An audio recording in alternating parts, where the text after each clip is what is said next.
The State Election Commission also put Slovenia Democratic Party, SDS, ahead in the election with 26.3% of the votes after 25% of votes were counted. The center-left party, the List of Marjan Serik, LMS, was in second place behind SDS with 12.2% of the vote, according to Commission. Preliminary results will be issued by the State Election Commission by 21 o'clock GMT on Sunday. SDS's hardline stance on immigration has left it short of potential coalition partners, and its leader acknowledged any post-election negotiations would be difficult. We will probably have to wait for some time, after the election, before serious talks on a new government will be possible, SDS's leader Janez Janša, a two-time prime minister, told reporters after voting in Sentil JPRI Vilanju.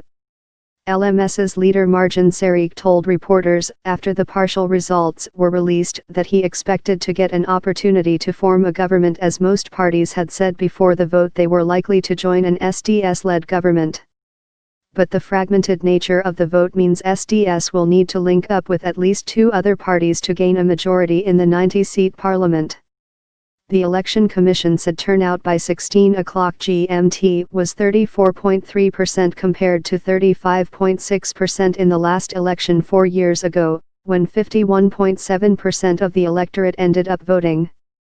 The ballot was called in March after center-left Prime Minister Miro Cerar resigned, weeks before his term was due to end.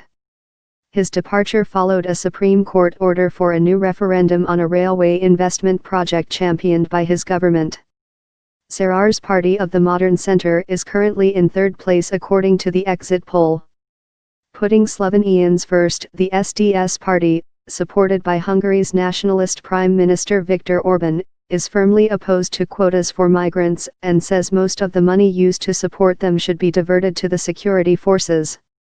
We believe that today a first step will be made toward Slovenia becoming a country that will put the well-being and security of Slovenians first, Janša said. Analysts say predicting what the future government might look like was hard and another election could not be ruled out.